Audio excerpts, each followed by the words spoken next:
The morning they introduced my new manager, I realized I'd spent 11 years confusing reliability with security. Everyone in the conference room applauded while I forced myself to do the same. The announcement wasn't shocking because I expected a promotion anymore. That hope had died years earlier. What caught me off guard was who they had chosen. My name is Daniel Carter. I'm 46 years old, and until last winter I worked as a senior operations supervisor for Northbridge Logistics, a regional distribution company outside Columbus, Ohio. We weren't glamorous. We moved industrial equipment, medical supplies, and manufacturing components between warehouses across 6 states. Around 600 employees, dozens of distribution centers, thousands of deliveries every week. If everything worked, nobody noticed us. If something failed, million-dollar production lines stopped within hours. That was where my job began. For more than a decade, I was the person everyone called whenever an operation started falling apart. Weather delays, driver shortages, warehouse inventory mismatches, transportation software failures, clients threatening contract penalties. Every emergency somehow found its way to my desk. I never complained because solving problems became part of my identity. People joked that I could rebuild an entire shipping schedule using nothing but a legal pad and a cup of cold coffee. The truth wasn't far from reality. Most of the routing software generated recommendations automatically, but those recommendations depended on accurate inventory counts, realistic loading times, and drivers actually arriving when scheduled. Reality rarely cooperated. Over the years, I built my own spreadsheets, tracking systems, and forecasting templates. Nothing revolutionary. Just practical tools created after seeing the same mistakes repeated hundreds of times. Management loved the results. They just never seemed interested in recognizing the person behind them. Whenever quarterly numbers looked strong, executives congratulated themselves for strategic planning. Whenever a customer renewed a major contract, sales celebrated another victory. Whenever a warehouse avoided missing deadlines after an unexpected shutdown, someone usually thanked the operations team. The operations team usually meant me. I supervised 23 dispatch coordinators spread across 3 facilities. Officially. Unofficially, I also trained new supervisors, reviewed warehouse procedures, resolved disputes between transportation managers, and prepared reports that directors presented as their own. I noticed the pattern years before I admitted it to myself. Every performance review ended almost the same way. Outstanding leadership. Exceptional technical knowledge. Trusted by everyone. Critical to the organization. Then came the sentence I started dreading. We're just waiting for the right opportunity. The opportunity never arrived. Instead, another manager would appear. Someone younger. Someone with impressive credentials. Someone who somehow skipped the years actually doing the work. At first I blamed timing. Then company restructuring. Then budget limitations. Eventually I stopped looking for explanations. People don't postpone a decision for 6 years. They're making one every time they delay it. The company hired Emily Rhodes 18 months before everything unraveled. 31 years old. MBA. Excellent presentation skills. Confident speaker. She came from a consulting firm that specialized in operational transformation. I remember our first meeting. She asked me why dispatch coordinators still relied on manual exception reports. I explained that the software frequently produced inaccurate delivery windows whenever severe weather interrupted regional routes. She smiled politely and suggested automation would eliminate human error. I didn't argue. 2 months later, the automated reports failed during a snowstorm, and my team spent an entire weekend manually rebuilding schedules. Emily thanked everyone for adapting quickly. Leadership praised her crisis management. Nobody mentioned that we had ignored the warning beforehand. It wasn't personal. At least that's what I kept telling myself. Then small things started adding up. She began attending executive planning meetings I wasn't invited to. Questions from directors that once came directly to me suddenly passed through Emily first. Clients who specifically requested technical explanations found themselves listening to PowerPoint presentations instead. Whenever details became too complicated, she forwarded the meeting to me. I answered the questions. She summarized the conversation afterward. By autumn, people had started assuming she already supervised operations. Officially, she didn't. Not yet. That announcement came on a Tuesday morning. The invitation simply said, Operations Leadership Update. Nothing unusual. About 40 people gathered inside the largest conference room. Vice presidents, regional managers, finance, human resources. A few people from departments that had nothing to do with logistics. Looking back, that should have told me something. Our chief operating officer thanked everyone for attending. He talked about company growth, future expansion, leadership development, the usual corporate language that sounded important while saying very little. Then he smiled. I'm excited to announce that Emily Rhodes will become Director of Regional Operations effective immediately. Applause filled the room. Emily stood, shook hands, accepted congratulations. I remained seated, not because I was angry, because my legs suddenly felt heavier than they should have. The COO eventually looked toward me. Daniel has been instrumental in preparing our operations for this next phase. Preparing. Interesting choice of words. He continued. We appreciate everything you've done to support the department. Support. Another interesting word. Not lead. Not build. Support. As though 11 years of carrying their largest accounts somehow happened from the sidelines. Emily thanked everyone before turning toward me. I couldn't have done this without Daniel's knowledge. Several people nodded. I almost laughed. Knowledge wasn't the problem. Authority was. After the meeting, people avoided making eye contact. Some offered awkward congratulations. Others quietly apologized without saying what they were apologizing for. One warehouse manager stopped beside me. I thought it would be you. I smiled. So did I. He walked away without another word. Back at my desk, I opened my inbox. 23 unread emails. 3 customer escalations. 2 warehouse shortages. A driver strike affecting overnight deliveries. Business as usual. 10 minutes later, my phone rang. Emily. Daniel, can you join my office for a quick planning session? Planning. Another interesting word. When I entered, she pointed toward a chair. I'll need your help transitioning into the role. Of course she would. She knew presentations. I knew how the company actually functioned. She opened a notebook. I'd like you to explain how you prioritize emergency shipments. I spent 20 minutes outlining the process. Not because I wanted to, because several hospitals depended on those deliveries every week. Mistakes had consequences. Real ones. She filled pages with notes. Every few minutes she interrupted. Why isn't this documented? It exists, I answered. Where? In my reports. I've never seen them. They're attached to every weekly operations summary. She looked genuinely surprised. Later I realized why. Nobody above my level actually read those reports. They only looked at the first page. The charts. The percentages. The colorful dashboards. The explanations lived farther down. The parts describing why numbers changed. Those sections took hours to prepare. Apparently nobody cared. By the end of the meeting, Emily thanked me. I hope we work well together. I answered honestly. We always have. She smiled. I don't think she understood what I meant. The promotion wasn't entirely her fault. She accepted an opportunity. Most people would have. The people responsible sat several offices higher. That evening I stayed later than usual.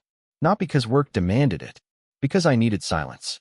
For years I believed hard work eventually became impossible to ignore. Sitting alone inside that nearly empty office, I finally admitted something uncomfortable. They had noticed. They simply valued keeping me exactly where I was. Replacing an operations supervisor who quietly prevented disasters every week would have been harder than promoting someone else. That realization hurt far more than losing another promotion. Driving home, I replayed every promise I'd accepted over the years. Next review. Next budget cycle. After expansion. When the timing is right. Different words. Same outcome. For the first time since joining Northbridge, I stopped asking myself how to earn the next opportunity. Instead, another question appeared. What happens if I stop making everyone else's job easier? I didn't know the answer yet. But looking back now, that drive home marked the real beginning of everything that followed. The strange thing was that nobody noticed I had changed. I still arrived before 7 every morning. I still answered emergency calls. I still visited warehouses whenever something wasn't adding up. From the outside, I looked exactly like the employee everyone had depended on for years. The difference existed entirely in what I stopped doing. For over a decade, I had developed a habit that never appeared in my job description. I anticipated problems before anyone asked. If I noticed inventory numbers drifting away from physical counts, I fixed the reports before finance discovered the discrepancy. If dispatch supervisors misunderstood new routing procedures, I spent an extra hour explaining them. If sales promised unrealistic delivery windows to an important customer, I quietly rebuilt transportation schedules to make impossible deadlines seem reasonable. Nobody instructed me to do those things. I simply believed that protecting the company also protected my future. After the promotion meeting, that assumption disappeared. So I continued doing my actual job. Nothing more. If another department created a problem, I documented it and forwarded it to the appropriate manager. If someone ignored my recommendations, I stopped reminding them. One explanation became enough. I wasn't refusing to help. I simply stopped rescuing people from decisions they had already made. The first change appeared less than 2 weeks later. A manufacturing client called because 2 shipments containing replacement machine parts had been scheduled to arrive on different days. The orders should have traveled together. Previously, I would have corrected the routing myself before the customer noticed. Instead, I followed the official process. I notified the transportation manager responsible for that region, attached supporting documentation, marked the issue as urgent. Then I moved on. 3 hours later, the customer called again. This time they sounded frustrated. The transportation manager had misunderstood the issue and offered a discount instead of correcting the schedule. Eventually, the problem returned to my desk. I solved it in 15 minutes. Nobody blamed the transportation manager. Everyone thanked me for saving another account. The difference was subtle. Before, I had prevented the mistake. Now the mistake became visible before I corrected it. Patterns started emerging. Warehouse supervisors increasingly copied me on emails because they weren't receiving clear instructions elsewhere. Dispatch coordinators asked whether approval procedures had changed. Drivers complained that schedules kept being revised multiple times every day. Nothing catastrophic, just dozens of small inefficiencies quietly accumulating. One afternoon, Emily stopped by my office. "Do you have a minute?" "Sure." She closed the door behind her. "I've noticed people still come directly to you. They always have. I'd like them to start following the reporting structure." "That makes sense." She waited, probably expecting resistance. Instead, I nodded. "I'll remind them." She looked relieved. "I appreciate that." The following morning, I sent a short email to every operations supervisor. Effective immediately, all strategic questions should be directed through the Director of Regional Operations. Operational emergencies would continue following existing procedures. Nothing more. Within 48 hours, Emily's calendar became overloaded. Questions arrived faster than she could answer them. Most weren't complicated. They simply required years of context. Which customer always exaggerated delivery penalties? Which warehouse consistently overestimated loading capacity? Which transportation contractor promised overnight service but routinely arrived late? None of those details lived inside company manuals. They lived inside experience. Experience doesn't transfer through organizational charts. A month passed. Quarterly planning meetings became noticeably longer. Discussions kept circling around delays without identifying causes. For years, I had quietly connected those missing pieces before meetings even started. Now I waited until someone specifically asked. Sometimes nobody did. One Thursday afternoon, the regional vice president called me into his office. He smiled the way executives smile before asking for something uncomfortable. "Daniel, have a seat." I sat. "I've been hearing some concerns." "What kind?" "Communication." I nodded. "Can you be more specific?" He hesitated. "Emily feels she isn't getting enough operational insight." "I send every required report." "Yes." "I attend every planning meeting." "Correct." "I answer every question she asks." Another pause. Finally, he leaned forward. "I guess she's looking for more initiative." There it was. The word I had expected. Initiative. For 11 years, initiative meant solving problems nobody officially owned. Now it apparently meant continuing to perform unpaid leadership responsibilities after being passed over once again. I answered carefully. "I'm handling everything included in my responsibilities." He watched me for several seconds. "I've always appreciated your dedication." "I know. I'd hate to see morale affecting performance." "It isn't." Because technically I wasn't lying. My performance remained excellent. Only my unpaid labor had disappeared. He dismissed me 5 minutes later. Nothing changed. Or so they believed. Meanwhile, I began documenting everything. Not to build a case against anyone. Mostly to understand my own work. Every afternoon before leaving, I recorded the major issues I'd handled. Who initially owned them? Who eventually resolved them? How long each solution required? The results surprised even me. Nearly 60% of operational emergencies eventually landed on my desk regardless of where they originated. Departments officially responsible for those processes frequently acted only after I became involved. I had never measured it before. Seeing the numbers written down felt unsettling. One Friday, our largest warehouse experienced a barcode system outage. Scanners stopped communicating with inventory servers. Loading crews couldn't verify outgoing shipments. Trucks began waiting outside. Normally, I would have driven there immediately. Instead, I called the warehouse manager first. "What troubleshooting steps have you completed?" He listed 2. I recommended 3 additional checks. Then I waited. An hour later, he called again. None of them worked. Only then did I drive over. The solution turned out to be simple. A failed network switch inside the receiving office. Replacing it restored the system within 20 minutes. As I packed my tools, the warehouse manager sighed. "I wish you'd come sooner." "So do I." He frowned. "What do you mean?" "I wasn't informed until after your team completed the required diagnostics." He looked confused. "That's the process." Exactly. For years I had ignored that process because waiting often cost customers money. Now I followed it. Nobody could accuse me of doing anything wrong. Yet everything suddenly felt slower. At the monthly executive review, presentations celebrated stable revenue and improving customer retention. Charts looked healthy. Forecasts remained optimistic. Then one board member asked a simple question. Why have emergency response times increased by almost 30%? The room became unusually quiet. Emily explained that seasonal demand had increased operational complexity. Finance blamed transportation shortages. Human resources mentioned staffing challenges. Everyone offered part of an answer. Nobody explained the whole picture. The board member turned toward me. "Daniel." I looked up from my notes. "Yes. You've worked here longer than most of us." "I have." "What changed?" Every eye in the room settled on me. For a brief moment, I considered making everyone's job easier again. One sentence could smooth everything over. Instead, I answered truthfully. "We're following established procedures more consistently than before." Silence. The board member nodded slowly. "Is that helping?" I chose my words carefully. "It's making existing processes more visible." Nobody spoke for several seconds. Emily glanced toward me. I couldn't tell whether she was annoyed or genuinely trying to understand what I meant. Either way, nobody asked another question.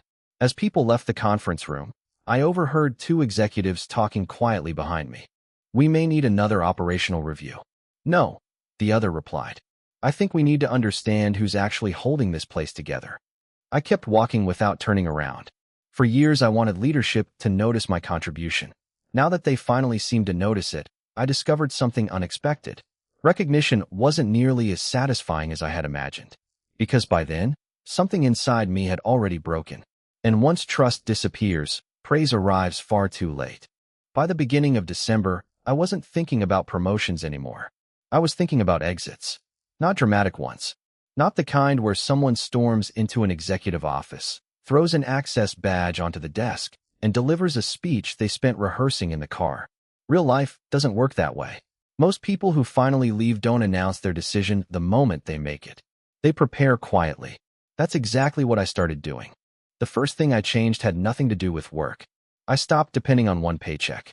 Every bonus I'd received over the years had gone toward home repairs, college savings for my daughter, or unexpected expenses. For the first time in years, I built a financial cushion that could carry my family for several months if necessary. It wasn't exciting. It was responsible. More importantly, it gave me something I hadn't felt in a long time. Options. At work, I remained dependable. If a customer needed help, I helped.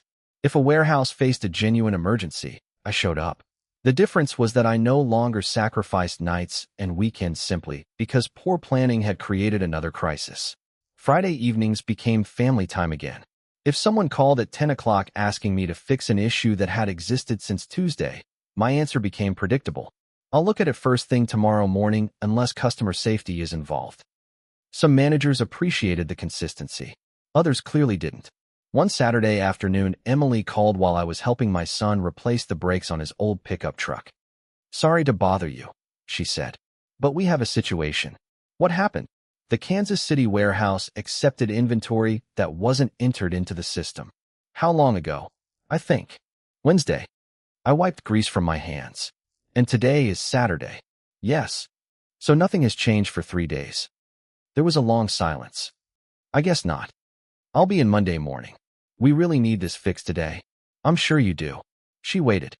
So, you're not coming? No. Another silence. Finally, she said she'd figure something out. Monday morning, the issue took less than an hour to resolve. The warehouse manager admitted someone had skipped a required verification step because they assumed operations would catch the mistake later. That sentence stayed with me all day. They assumed operations would catch it later. Not the department. Me. I had accidentally trained people to believe there would always be someone quietly cleaning up behind them. Removing that expectation turned out to be far more difficult than solving logistics problems. Near the end of the month, our largest customer, Horizon Medical Systems, scheduled its annual operational review. Their contract represented nearly 12% of Northbridge's annual revenue. Everyone took those meetings seriously. Emily spent nearly 2 weeks preparing presentations. Marketing designed polished slides. Finance built revenue forecasts. Sales rehearsed talking points. The meeting itself lasted almost 4 hours. Everything went smoothly until Horizon's vice president of supply chain asked a question no presentation had prepared for. When winter storms hit, he said, who actually makes the routing decisions? Emily smiled confidently. Our operations leadership team collaborates. He interrupted politely. I'm asking because every time we've had a serious disruption over the last several years, one person called us directly. He looked around the table. I don't remember his title. Then his eyes settled on me.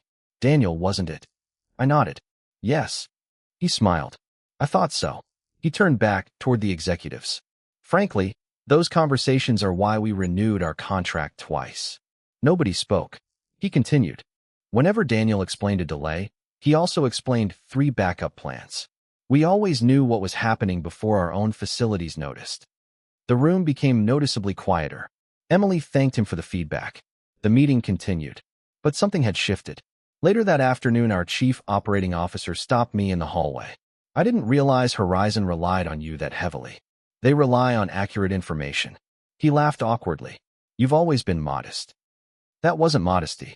It was simply never my habit to advertise every problem I solved. Looking back, maybe that had been another mistake. 3 days before Christmas, everything finally cracked. At 9:17 that morning, every warehouse connected to our central transportation management system suddenly lost synchronization. Orders continued entering the system, but inventory updates stopped. Drivers received duplicate assignments. Loading docks couldn't determine which trailers had already departed. Within 30 minutes, dispatch phones sounded like fire alarms. Our IT department initially believed it was a server failure. It wasn't. A software update installed the previous evening had corrupted synchronization between 2 databases. Simple explanation. Complicated consequences. Emily gathered department managers inside the operations conference room. Voices overlapped. People blamed vendors.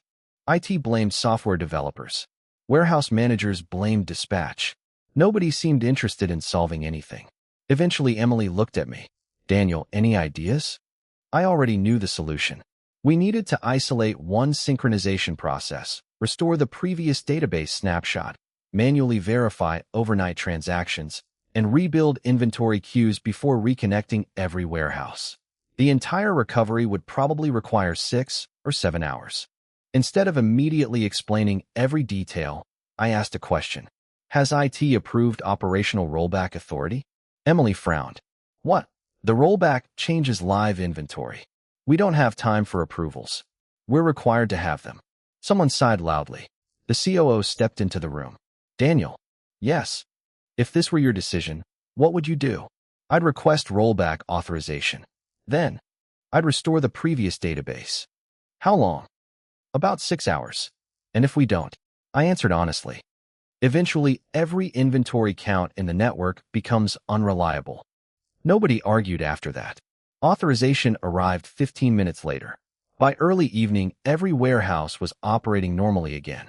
The customer impact remained surprisingly small. The next morning, an email arrived from executive leadership thanking several departments for excellent collaboration during a challenging operational event. My name appeared once, near the bottom, alongside 12 other employees. That didn't bother me anymore.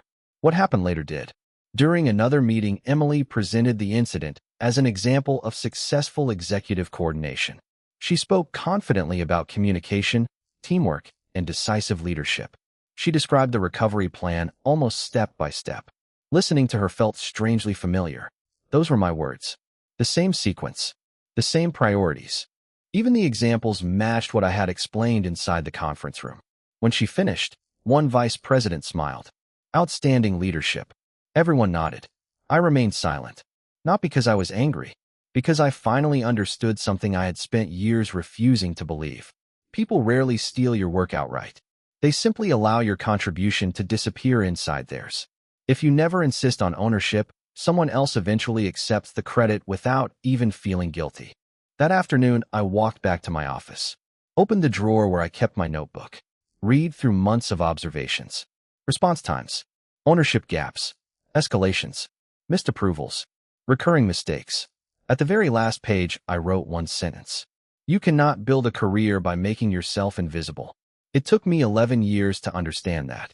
Unfortunately, I learned it only after there was nothing left worth saving. That evening, after everyone else had gone home, I updated my resume for the first time in almost a decade. I wasn't angry. I wasn't emotional. I was simply finished. The only thing I didn't know was how expensive that decision was about to become. I handed in my resignation on a Monday morning. No speech. No accusations. No emotional meeting. Just a single printed letter inside a plain white envelope. 11 years reduced to 3 paragraphs. Emily was the first person I told. She read the letter twice before looking up. Is this because of the promotion? I shook my head. It stopped being about the promotion months ago. We can talk about your future here. We've been talking about my future for 6 years. She didn't answer. There wasn't much left to say. An hour later, Human Resources scheduled an exit meeting. By lunch, everyone in management knew I was leaving. The reactions surprised me. Nobody became angry. Nobody accused me of being disloyal. Instead, they suddenly became interested. What projects are you handling? Who has access to your planning files? Can someone shadow you during your notice period? Can you document your forecasting process? Questions that should have been asked years earlier arrived all at once. I answered every one professionally. I created transition documents, recorded training sessions, organized folders, explained recurring operational risks, shared every spreadsheet I had built. There were no hidden files, no secret passwords, no attempt to sabotage anyone. If someone wanted to understand my work, I made sure they could. What couldn't be transferred in 3 weeks was judgment. That part only comes from experience. My last month passed quietly. Coworkers stopped by my office more often than usual. Some wished me luck. Others admitted they had been thinking about leaving too. One dispatcher who had worked beside me for nearly 8 years waited until my final Friday before speaking honestly. You know why they never promoted you? I smiled. I think I do. No. He closed the office door. They were afraid. Afraid of what? Replacing you. I looked at him without saying anything. He continued. Every director they hired needed someone who actually understood operations. If they promoted you, they'd have to find another Daniel. He laughed once. They never realized that's impossible anyway. That conversation stayed with me long after I left. On my final afternoon, I walked through each warehouse one last time. People were working exactly as they always had. Forklifts moving pallets. Dispatchers answering phones. Drivers checking paperwork. Nothing looked different. That's the strange thing about leaving a company. The building doesn't suddenly become quieter. Machines don't stop. Life keeps moving. You simply disappear from it. At 4 o'clock, I handed my security badge to reception, packed one cardboard box into my truck, started the engine, and drove away without looking back. For the first few weeks, I felt relieved. I slept better, spent more time with my family, started interviewing with other logistics companies. Several recruiters contacted me quickly. Most conversations ended the same way. You have excellent experience. We're impressed with your background. We've decided to move forward with another candidate. Overqualified. Too experienced. Too expensive. Nobody said those words directly. They didn't have to. After nearly 4 months, I accepted a position with a smaller transportation company. The salary was almost 20% lower. The title sounded impressive. The responsibilities were familiar. I told myself a fresh start mattered more than money. I wanted to believe that. 6 months after leaving Northbridge, one of my former coworkers called. Things aren't going well. What happened? He sighed. Everything. Several experienced dispatchers had resigned. Two major customers had moved part of their business elsewhere after repeated scheduling failures. Employee turnover reached the highest level in company history. Leadership reorganized the operations department twice. Emily was still there. So was the executive team. The company continued operating. It hadn't collapsed. It was simply becoming average. That should have made me feel vindicated. Instead, it didn't, because I wasn't doing much better myself. The smaller companies struggled financially. Projects were canceled. Raises disappeared. Within a year, they announced layoffs. My position was eliminated. Just like that. No warning. No farewell lunch. One 15-minute meeting. Another cardboard box. Another parking lot. At 47 years old, I found myself unemployed for the first time since my 20s. I eventually found contract work. Then temporary consulting. Enough to pay the bills. Not enough to rebuild the career I thought I had. People like stories where the hardworking employee finally wins. The unfair boss gets exposed. The company begs them to come back. Everyone realizes the mistake. That never happened to me. Northbridge never called asking me to return. I never started a successful consulting company. No customer followed me. No executive apologized. Life moved on. Without fanfare. Without justice. Without closure. Looking back now, I don't think the biggest mistake was staying too long. It was believing that loyalty automatically creates opportunity. Companies appreciate loyalty until it becomes convenient not to. I also learned something equally uncomfortable. Being indispensable can become a trap. The more problems you solve without recognition, the more people expect those problems to keep disappearing. Eventually, your value becomes invisible because everyone mistakes your effort for the normal way business works. If you're always the person who quietly saves every project, people stop seeing the rescue. They only notice when it doesn't happen, and by then, it's usually too late. Sometimes I wonder what would have happened if I had left after my third failed promotion instead of my eighth. Maybe another company would have valued my experience while it was still fresh. Maybe I would have taken more risks. Maybe my career would have followed a completely different path. I'll never know. Regret is a poor investment. It never changes the past. So if there's one reason I'm telling this story, it isn't to criticize one company or one manager. It's to warn people who see themselves in it. If your employer keeps promising that your time is coming, ask for specifics. If recognition is always delayed until next quarter, pay attention. If your responsibilities keep growing while your authority stays exactly the same, don't assume someone is quietly planning your future. They probably aren't. Most careers don't end with one dramatic betrayal. They fade through hundreds of small compromises that seem harmless at the time. I ignored those compromises for years because I believed hard work always spoke for itself. It doesn't. People do. And if you spend your entire career speaking only through your work, don't be surprised when someone else tells your story instead.